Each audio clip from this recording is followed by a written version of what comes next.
श्री कुंज बिहारी श्री हरिदास। राधे राधे सभी भक्तों तो आज जो है हम इंदिरा एकादशी के विषय में चर्चा करेंगे। हाँ, जैसा कि सभी को पता है कि हर महीने जो है वो 2 एकादशी पड़ती हैं, एक कृष्ण पक्ष में और एक शुक्ल पक्ष में।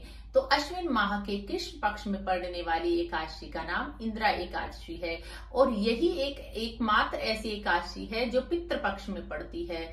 तो इस एकादशी का बहुत ही ज्यादा महत्व है। धार्मिक मान्यताओं के अनुसार ऐसा माना जाता है कि जो लोग जो है पितृ पक्ष में अपने पूर्वजों का किसी भी कारणवश श्राद्ध नहीं कर पाए हैं, तो इस एकादशी का व्रत रखने से जो है उसका जो फल है एकादशी का, वो श्राद्ध करने के समान ही फल मिलता है। और ऐसा भी कहा जाता है, अगर किसी कारणवश हमारे पूर्वजों से गलतीवश कोई भूल से कोई पाप हो गया है या उनसे कोई गलती हो गई है और उन्हें किसी भी वजह से अगर नरक की यातनाएं भोगनी पड़ रही हैं, तो इस एकादशी को अगर हम रखें, इस एकादशी का व्रत अगर हम रखते हैं और इसका फल अपने पूर्वजों को दे देते हैं, तो उन्हें जो है नरक की यातनाओं से मुक्ति मिलती है और उन्हें जो है स्वर्ग की प्राप्ति होती है।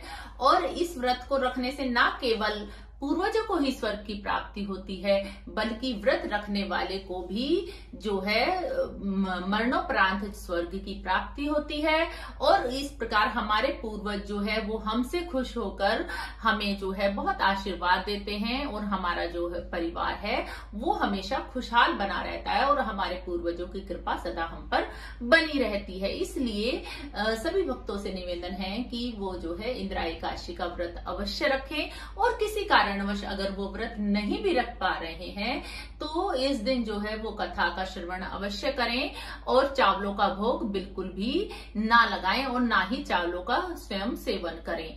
और जो है इस व्रत को जो रखने की विधि है, वो उस दिन क्या करें कि सुबह उठकर अच्छे से स्नान इत्यादि करने के पश्चात जो है अपने प्रभु को पंचामृत से स्नान कराएं, विष्णु जी को।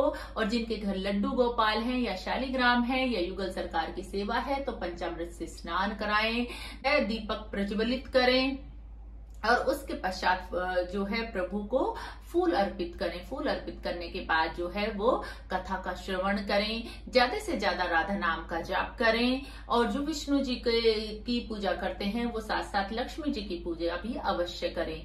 और जो है प्रभु को जो है वो सात्विक भोजन का ही जो है वो भोग लगाएं। और चावल इस दिन जो है वो चावल ना ही खाए जाते हैं और ना ही चावलों का भोग लगाया जाता है।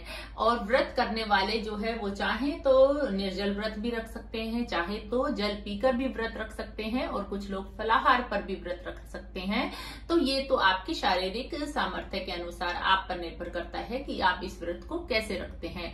तो जो इस बार जो एकादशी का जो व्रत है वो 21 सितंबर को रखा जा रहा है, जो कि मंगलवार की रात को एकादशी तिथि का जो है वो शुरुआत हो रही है रात्रि के समय। और जो है एकादशी तिथि का जो समापन है वो 21 सितंबर की रात्रि को जो है इसका समापन होगा। इसलिए उदय तिथि के अनुसार जो है व्रत जो है वो 21 सितंबर को दिन बुधवार को रखा जाएगा और जिसका पारण जो है वो 22 सितंबर की सुबह को 6:09 से लेकर 8:35 के जो समय अंतराल के दौरान आप जो है पारण कर सकते हैं।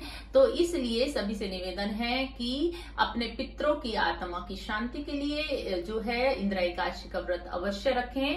और जो है इस व्रत का जो कथा का श्रवण है वो हम कल करेंगे, यानी कि 21 सितंबर को। तभी तक के लिए सभी को राधे राधे, हरि बोलो।